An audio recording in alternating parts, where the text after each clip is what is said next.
Live from New Delhi, watching DD India, India's voice to the world. This is Sports Buzz. I'm Abhishek Mahajan. Coming up in the next half an hour. India eyes series victory against South Africa. Surya and company lead the 4-match series 2-1. India batters struggle in WACA match simulation ahead of Border-Gavaskar trophy. Rahul overcomes injury scare. Haryana's Anshul Kamboj creates history, picks all 10 wickets in an innings in Ranji Trophy, only third in history to deliver perfect 10. And Italy, France through to UEFA Nations League quarterfinals. England, who benched Harry Kane, also thrashed Greece 3-0. All right, we'll start with cricket. After a clinical performance in Centurion to go 2-1 up in the 4-match T20 International Series, India is all set to take on the host in the 4th and final T20 International at Johannesburg on Friday. Indian skipper Suryakumar Yadav will eye to secure his third straight T20 International Series win after assuming captain's role in T20 format on a full-time basis. Except for the second T20, India have outclassed South Africa in all three departments and will hope to continue their form on Friday to seal the series 3-1 in their favour. On the other hand, South Africa will go all out to secure a win in the final game and end the series in a 2-2 draw. South Africa lost the ICC T20 World Cup final against India earlier this year. However, both teams may decide to go with a similar playing 11 for the final match at Joburg. An India opener, Rahul, left the field after being struck on the elbow by a fast-bowling teammate, Prasar Krishna, in an intra-squad match in Perth on Friday, while Virat Kohli emerged to bat despite injury concerns ahead of the Test series against Australia. Rahul was hit by a rising delivery at the WACA and sought medical attention from staff as India's players started their 3-day match simulation a week out from the series opener at Perth Stadium. He is likely to open with Yashasvi Jaiswal in the first test should captain Rohit Sharma miss the match due to personal reasons. Kohli went for scans this week on an undisclosed injury, media reported, but came out to bat on Friday against a team comprising India A squad members and fringe players. Kohli's form has been a major talking point in the lead-up to the 5-test series following the struggles against New Zealand. The talismanic batter managed 93 runs at an average of 15.50 as India were whitewashed 3-0 by the Black Caps. At the WACA, Kohli managed 15 runs before nicking seamer Mukesh Kumar to the slips. Under pressure to rebound in Australia after the stunning New Zealand setback, India opted to prepare the series with the intra-team warm-up rather than take on a local side in a tour match. And England beat West Indies by 3 wickets in the T20 International in St. Lucia on Thursday to take a 3-0 lead in their 5-match series. West Indies recovered from 37 for 5 to make 145 for 8, largely thanks to a solid 54 from skipper Robin Powell. But while England had some scares, they won with 4 balls to spare. Sam Curran top scored with 41 for England, who can now enjoy the final 2 games of the series on the Caribbean island without any pressure. After a rain-delayed start, none of the top 5 batsmen for the home side managed double figures, with Saqib Mahmood picking up 3 for 17. The 4th and 5th match of the series will be played at St. Lucia on Saturday and Sunday. And Australian Pacers produced a first-rate display to sink Pakistan with a 29-run win in the weather-truncated first T20 International on Thursday. Glenn Maxwell smashed 43 in 19 balls, while Marcus Stoinis was unbeaten on 21 of 7 balls as Australia scored 93 runs in their 7 overs. Pakistan went on to lose half their side for just 16 and eventually were restricted to a score of 64 for 9. Before the T20I series, both sides took on each other in a 3-match ODI series where Pakistan grabbed a historic 2-1 victory over the host. The second T20 is scheduled in Sydney on Saturday. And New Zealand fast bowler Tim Southee is set to retire from Test cricket at his home ground, Seddon Park in Hamilton, against England this December.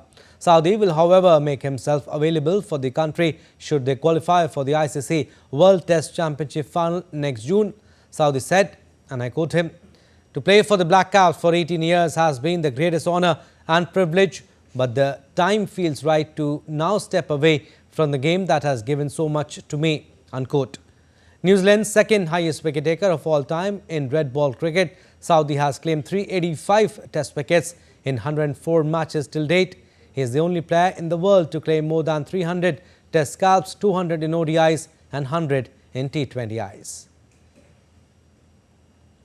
And Australian cricket slapped a 10-year ban on Sri Lankan test player Duleep Samaraweera on Friday for alleged inappropriate behaviour to run concurrently with a 20-year suspension he is already serving.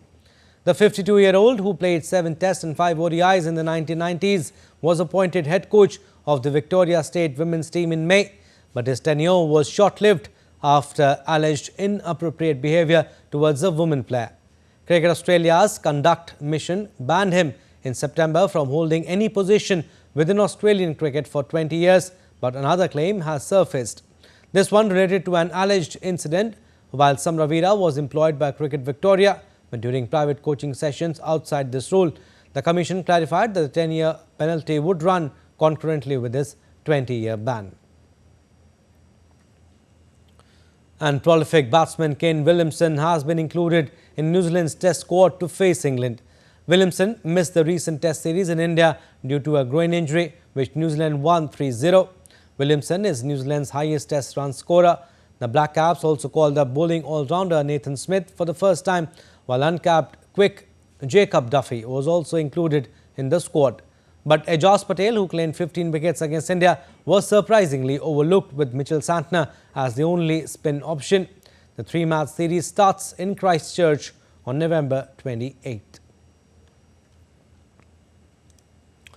And Haryana pacer Anshul Kamboj edged his name in record books as he became the third bowler in the history of Ranji Trophy to take all 10 wickets to fall in an innings on Friday, November 15. Kamboj achieved the feat during the 5th round fixture of the tournament against Kerala at Rohtak. The right-arm seamer registered figures of 10 for 49 in 30.1 overs and helped his team bundle out Kerala for 291 on day 3. The 23-year-old edged his name in history, becoming just the third player to achieve the feat in the prestigious Ranji Trophy tournament after Premangshu Chatterjee of Bengal and Pradeep Sundaram of Rajasthan. Chatterjee achieved the feat in January 1957 against Assam in Jorat, while Sundaram achieved the feat in November 1985 against Vidarbha. And cricket might be forced to make its Olympic return outside Los Angeles 2028 Games, organizers said on Thursday, following reports the sport could be staged thousands of miles away in New York. KZ Wasserman, the chairman of LA 28, told a news conference that officials were still searching for a venue for cricket. The sport has been included in the Olympic program for 2028, more than a century after its only other appearance at the 1900 Games. Wasserman added that if a suitable site in Los Angeles could not be found, organizers would seek the best possible venue outside the city. Recent reports in Britain and the United States have indicated that Olympic organizers are considering staging cricket, a 2020 tournament at a venue in New York. And 2028 Los Angeles Olympic officials said they have been in contact with the incoming Trump administration and are confident that the US federal government will deliver on its promises to support the Games. The federal government plays a key role in providing security, transportation, travel assistance for the Olympics. The Trump administration in 2017 enacted a travel ban on several countries due to security reasons. President Joe Biden ended the travel ban when he took office in 2021. Trump previously was president, and actually when we got the Games in 2017, and signed federally binding documents that committed them to deliver security and transportation. And, you know, as we like to say, the Olympics aren't about politics, and they're not about red and blue. They're about red, white, and blue. And these are America's Games taking place in Los Angeles, and it sits above politics in just about every way we experience. And so our conversations with the federal government always involve talking to folks from every party. That's the nature of the world we live in this country.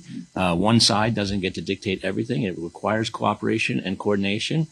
We've had great success with both Republican and Democratic administrations, and we have no doubt that will continue. LA is the land of imagination, Casey. And when the world looks at the city, it expects to be wowed. And with its spectacular venues and landscape, the passion for sport, vibrant communities, and its breadth of culture and innovation, LA has all the ingredients to exceed those expectations. So on behalf of the IOC, we are very happy to have been here for our third in-person meeting on the ground in LA. We hope to be back very soon. Now, Taylor Fritz has moved closer to the semis of the season-ending ATP Finals after beating Alex de Minaur 5-7, 6-4, 6-3 in their last group game on Thursday. The match also marked the first time a deciding set was played at this year's tournament as Fritz bounced back from a set down with a dominant display in the second and the third set. US Open runner-up Fritz can qualify for the Final Four if Sinner takes a set in his match against Medvedev. However, the American will be eliminated if Medvedev beats Sinner in straight sets. And Nick Kyrgios will make his return to competitive tennis at the Brisbane International ahead of the Australian Open. The 2022 Wimbledon finalist from Australia has played just one ATP to a singles match in 2 years after knee, foot and wrist injuries. Brisbane kicks off the 2025 season on December 29 in the lead-up to the first Grand Slam of the year in mid-January. Kyrgios reached his maiden major singles final at Wimbledon, losing in 4 sets to Novak Djokovic. He reached a career-high 13th rank in the world in 2016. And US Open semi-finalist Frances Tiafoe was fined a total of $120,000 for cursing repeatedly at a chair umpire after losing a match at the Shanghai Masters last month. The ATP said on Thursday during a season-ending tournament in Italy that its fines committee handed Tiafoe a penalty of $60,000 for aggravated behavior on top of the maximum on-site fine of $60,000 he got for verbal abuse. The 18th ranked Tiafoe, a 26-year-old from Maryland, could have faced a suspension but will not be barred from competing. During a minute-long tirade after bowing out against Roman Safulin in the third round, Tiafoe sent about 10 expletives in the direction of official Jimmy Pinargot. Later, Tiafoe posted an apology on social media calling his reaction not an acceptable behavior. Still to come on this edition of Sports Buzz. India's Sports Minister Mansukh Mandavia launches a nationwide appeal to strengthen the fight against doping in sports.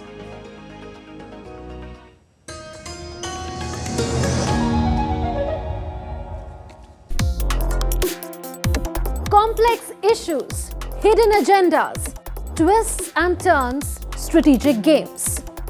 We think all dots are linked. We just need to connect them. Join me every week as I connect the dots to unravel hidden designs in statecraft, mysteries, and decode issues that matter to you. Watch Connecting the Dots with me at these times on DD India.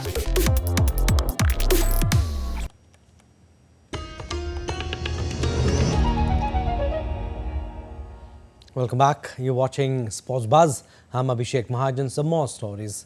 France have qualified for the quarterfinals of the Nations League despite a goalless draw against Israel on Thursday in front of a record low crowd at the Stade de France due to security fears around the game. With captain Kylian Mbappe omitted from the squad and Ousmane Dembele ruled out with a thigh injury, France were missing their usual firepower. They are now second on 10 points from 5 games, 3 behind Italy, who beat Belgium 1-0 in an away game. France will be back in action on Sunday when they face Italy in Milan with the top spot up for grabs. And England is past host Greece 3-0 in their Nations League match on Thursday to go top of their Group B2.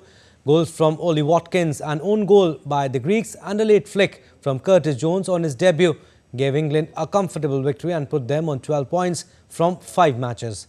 They are ahead of Greece, who beat them 2-1 in London last month on goal difference. The Greeks, on the other hand, are placed second in the group after their first loss in the campaign. They are set to travel to Finland for their last match.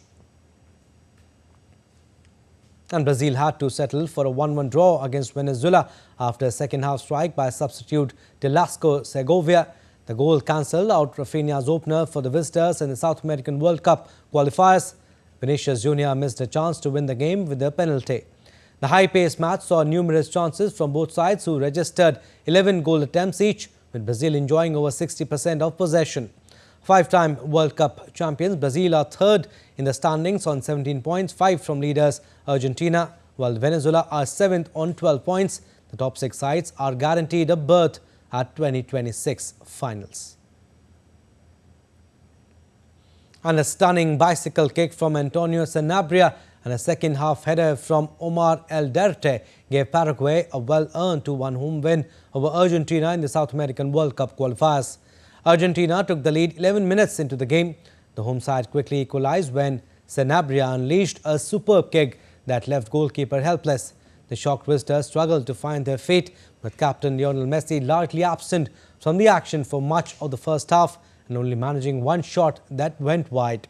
2 minutes into the second half, defender Alderete headed in from a free kick to give Paraguay 2-1 lead.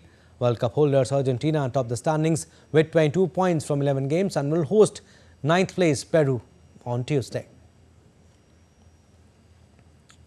And Ecuador have remained unbeaten at home as they thrashed Bolivia 4-0 in the 2026 FIFA World Cup qualifying match. A significant blunder from Jose Sagredo gifted the hosts a penalty that Ener Valencia converted to put Ecuador ahead. Gonzalo Plata then doubled his side's lead with a beautiful chipped finish in the midway through the first half. Sebastian Becasese men didn't take their foot off the gas, adding another strike just 4 minutes after the break. Alan Minda added Ecuador's fourth goal in the 61st minute with a long-range effort. This thumping win has strengthened Ecuador's position in the qualifying spots with 16 points from 11 matches.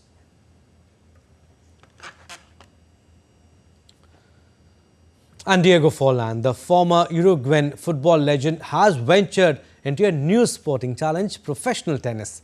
At 45, Forlan recently debuted in the doubles category at the Uruguay Open, an ATP Challenger event in Montevideo. Our report.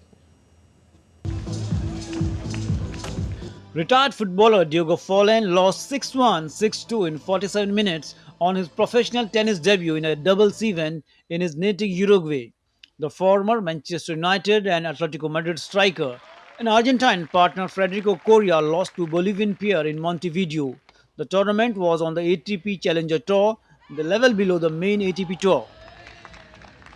It is impossible for me to play in a professional tournament with ranked players because obviously I'm not a professional and I do not have a ranking. And well, Nacho Caru had this initiative to invite me. He insisted that I play with Federico Coria, accepted I had the possibility and the privilege of playing within a professional tournament. Forlan was a promising junior tennis player in his youth and returned to playing more regularly following his 20-year-old football career. He played with friends in Montevideo Club League and made his debut on the ITF Masters Tour in 2023. His partner Coria was 49th in the singles ranking last year and has previously reached the third round of the French Open. Sports Desk, DD India. And Italian coach Claudio Ranieri has come out of retirement at the age of 73 to take charge of AS Roma until the end of the season. The Serie A club announced on Thursday, days after sacking Croatian Ivan Juric. Ranieri retired in May, calling time on a career in which he famously led Leicester City to a Premier League title in 2016. Ranieri last coached Cagliari in Serie A and is set to return to the club where he began his playing career in 1973. It is his third stint in charge of Roma, with whom he came agonizingly close to winning the Serie A title in his first spell between 2009 and 2011. Ranieri replaces Juric, who was sacked after Roma lost 3-2 at home against Bologna on Sunday. Now, India's Youth Affairs and Sports Minister Dr. Mansukh Mandavia on Thursday launched a nationwide appeal to strengthen the fight against doping in sports. The minister urged athletes, coaches and the entire sporting community to embrace the National Anti-Doping Agency, which is NADA's Know Your Medicine app. This tool aims to empower athletes with critical information, helping them avoid inadvertent doping and maintain fair play. The app is part of NADA India's broader mission to raise anti-doping awareness and education, equipping athletes with essential information. The app allows users to easily verify whether a specific medicine or its ingredients contain any substances listed as prohibited by the World Anti-Doping Agency. And by offering this quick verification, the KYM app helps athletes to stay informed and uphold integrity of sport and ethical sportsmanship. Now, a big milestone for Indian sports. The Sports Authority of Gujarat, Indian Weightlifting Federation and Gujarat State Weightlifting Federation signed a memorandum of understanding to host the Asian Weightlifting Championship 2026 on Thursday. The event aims to bring together top weightlifters from across Asia as well as promoting sportsmanship, athleticism and national pride. The MOU signing marks a major step forward in Gujarat's journey to become a hub for international sports events. Hockey now. Young striker Deepika slammed 5 goals as defending champions India thrashed Mino's Thailand 13-0 to virtually assure a semi-final berth at the Women's Asian Champions Trophy hockey tournament on Thursday. It was a completely one-sided game as the Indians found the net at will, with Thailand failing to take a single shot at the opposition goal. Deepika found the net 5 times while Preeti Dubey, Lalrem Siami and Manisha Chauhan scored a brace each. Beauty Dungdung and Navneet Kaur were the other goal getters for India, who registered their 3rd consecutive win in the round-robin league stage. India had earlier defeated Malaysia 4-0 before eking out a close 3-2 win over South Korea. The Indians will next play Olympic silver medalist China on Saturday.